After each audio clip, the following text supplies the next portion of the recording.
My mom would be at all my sporting events. Let's say I was playing football. My mother would be on the sidelines, and let's say the action on the field went one way. My mother would run along with it. She's like, Mark, get on, get on. I'd be like, oh my gosh. I'd be on the field, we get in the huddle with the guys. They go, Mark, is that your mother? I go, no, I never saw her before in my life. No, but seriously, some of you guys can relate to this. My mom, she really empowered me to become special in sports. See, the greatest gift my mother ever gave me, she believed in me. I've overdosed on drugs on 3 occasions where I should have been dead, but I believe I was kept here for a reason. You show me your friends, I will show you your future. How do I know this? Because I hung out with losers, I became the biggest loser of them all, because I gave up everything I dreamt about as a little boy, because of who I chose to surround myself with. My friends would drive me home at 2, 3, 4 in the morning. We'd be drunk and high in the car. We'd pull up in front of my house. My buddies would go, Mark, Mark, Mark, the light's on. I go, oh man, my mother's up. See, my mom wouldn't go to bed until she knew her son was still alive. I'd walk in, she'd say, hi Mark, how was your night? I go, it was good, Mom, I'm just gonna go to bed. She goes, can I talk to you just for a minute? I go, Mom, I'm tired, I'm just gonna go to bed. She goes, Mark, I haven't seen you all day and all night. Can I please talk to you? I go, man, just leave me alone. You bug me. I'd slam my bedroom door on the one person who believed in me. I was on a worldwide tour and I was wrestling overseas in Japan. After my wrestling match, I went upstairs to my hotel and I fell asleep. There was a knock at my door at 3 o'clock in the morning. I got out of bed, I looked through the safety window of the hotel door and I could see it was a Japanese promoter. So I opened the door and he said, Mark, you need to call home. There's been an emergency.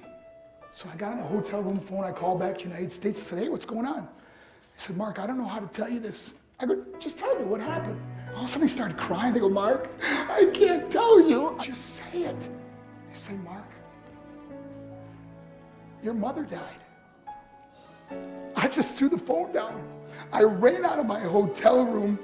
I took the elevator to the lobby. When the doors opened up, I just ran out into the street. And I remember looking up and just saying, Mom, I am so sorry. I flew home for her funeral and I was so nervous to walk up to her casket. So I just stood way in the back. I remember just kept thinking to myself, I'm like, Mom, please wake up. Please get up. And then I finally got the nerve to walk up to her and she was so beautiful. She was dressed in white. I mean, she looked like an angel. I said, Mom, you are my hero.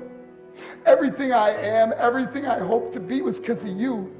You loved me so much. You gave me a life. You worked 2 jobs. You're the only one that ever believed in me.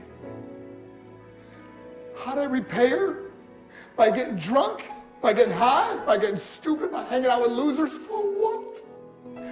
All she ever wanted to do was talk to me. If you have a mother or a father, tell them how much you love them. See, my whole life was about being rich and famous. That's all I cared about. I had to win the race. I had to win the race at the expense of my marriage, my family, my friends. For what? To be all alone in this world? That's not how it's intended to be. Life is not about winning the race. Life is about finishing the race and how many people we can all help finish this race. How we can start being kinder to each other. How we can help the students that are going through adversity right now. How we could stop with the name calling and hurting other people. Because in the end, it may be you that needs help to finish the race.